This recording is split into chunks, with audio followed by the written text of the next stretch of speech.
Kamusta? Welcome back guys sa ating channel.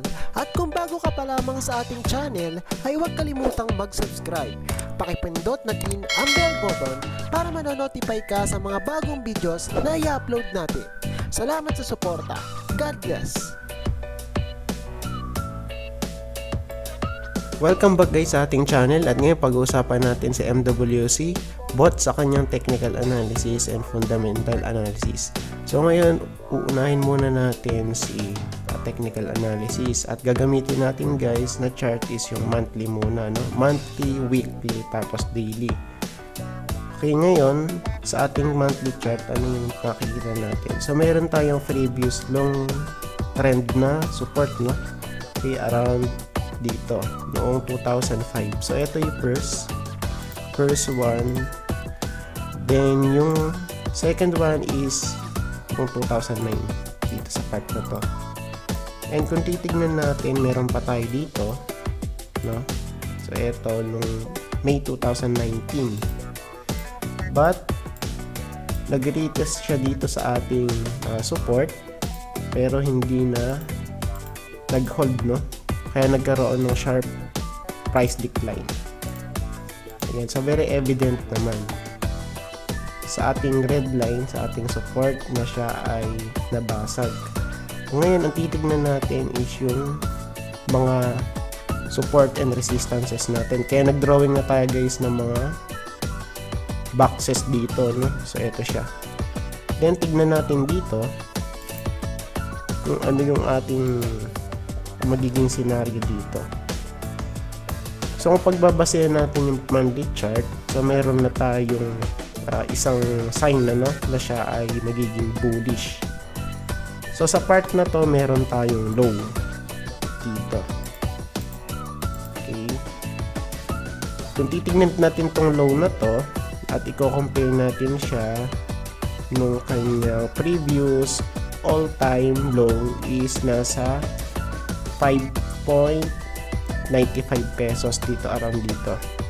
But kung titignan natin, so ito na ngayon yung kanyang all-time low, nasa almost 5 pesos per share.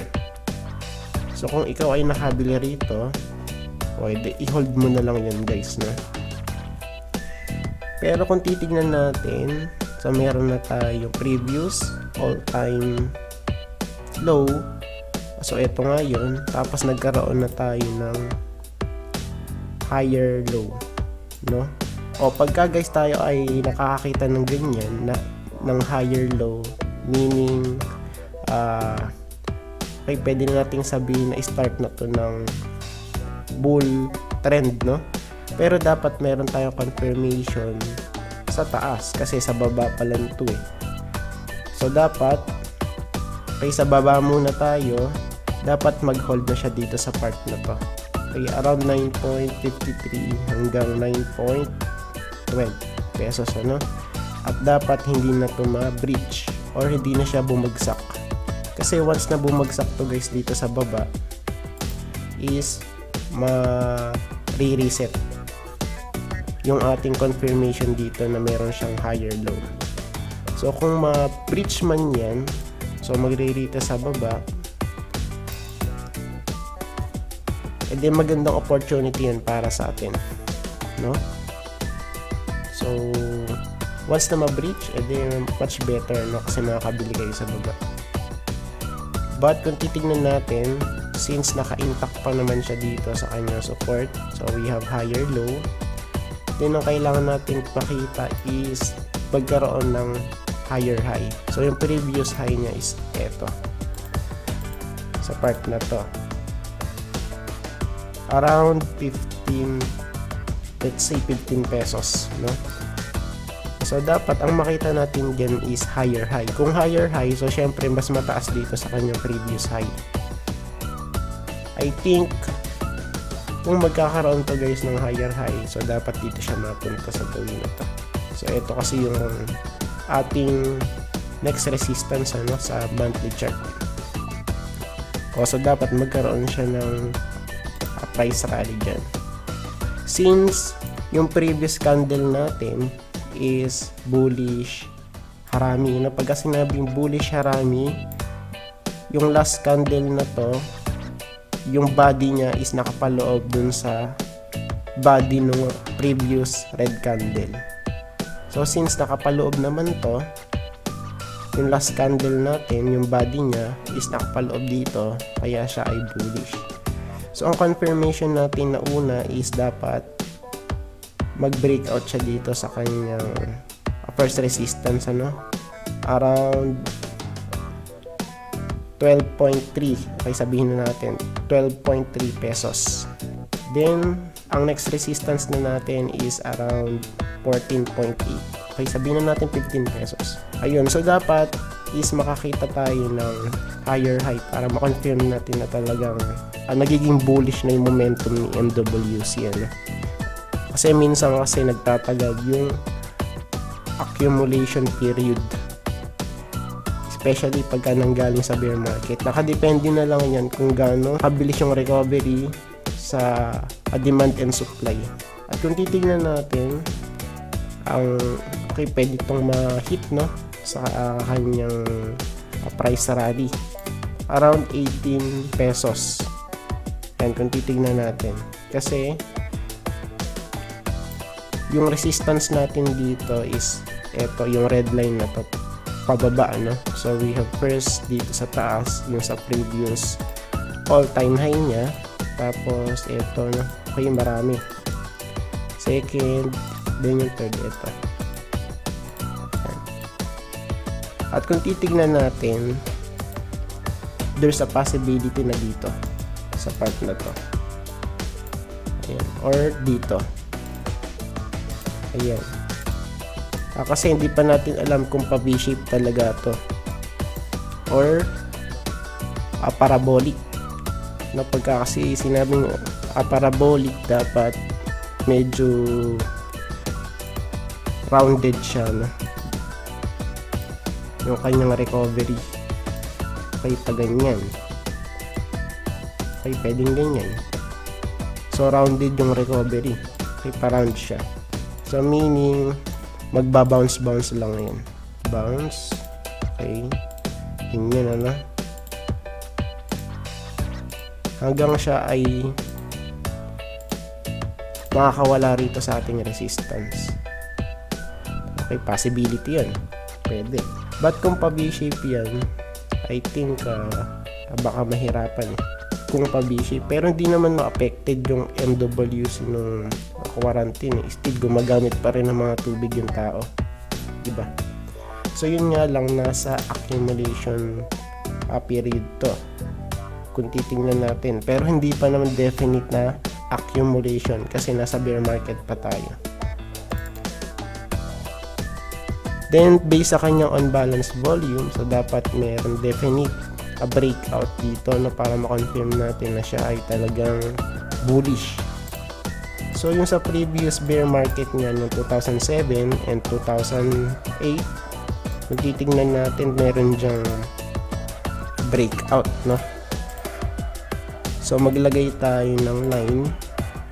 So, sa part na to is na-breach niya na. Okay, nabasag yung kanyang resistance dito sa part na to. Kaya ngayon nagkaroon ng rally, kaya price rally sa taas. But kung titignan natin, medyo huminto siya dito sa part na to, kasi resistance to, kaya medyo nag-consolidate dito sa part na to. Since meron na siyang higher low, so ito yung previous low, tapos merong higher low dito. Nung napagod na yung mga sellers, so syempre yung mga buyers andyan na, then pumasok na sila, kaya nagkaroon ng total breakout horizontally. Ayan. At kung titignan natin dito, based sa ating pattern sa last, ayan, ito dito sa part na to, so we have low. So, nag-hold siya dito sa ating support. Then, nagkaroon ng bounce. Bounce here. At kung i-zoom natin is after the bounce, nagkaroon ng selling time, But kung titignan natin, si volume ay nag-flip na papataas. Kaya dapat si volume ay babasag niya yung kanyang current resistance, ano? Kasi kung hindi ito magdidire-diretso sa taas, okay, mahihirapan tayo. Okay, baka mag-retest dito yan sa ating support. So kung titignan natin guys, ibalik natin, ano? Ayan. Sa ating volume, ayun nga.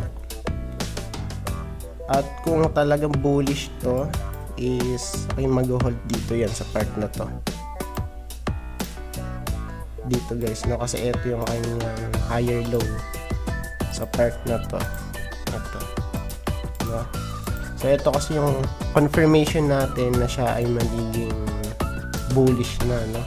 Pero kung hindi magtutuloy at magkakaroon ng lower low ulit, edi ma-reset na naman yung ating confirmation. Then at the same time, kung titingnan natin, meron pa tayong resistance dito sa taas, no? And sa part na to. So kung ganyan na mangyari, still magko-consolidate pa rin yan. Tapos didiretso na guys sa taas. Ayan, sa part na to. O tapos sa RSI, okay, meron din tayo dito ano, resistance, no? And sa part na to, noong 2013 hanggang ngayon hindi pa nabibreach to or hindi pa nababasag. Yung first resistance is here, second resistance is here, and third resistance is here. At kung titignan natin, okay, wala pa to sa hulog, no? Ayan, kasi nag-i-start pa lang siyang makarecover based sa kanyang RSI. At kung titignan natin, virgin pa to sa oversold area. No, kaya hindi natin alam kung gaano kalalim at kung gaano katagal siya magtatagal dito sa part na to. So dito, we have low here noong 2019 December, tapos nagkaroon siya ng higher low. So meaning, a bullish divergence to, no?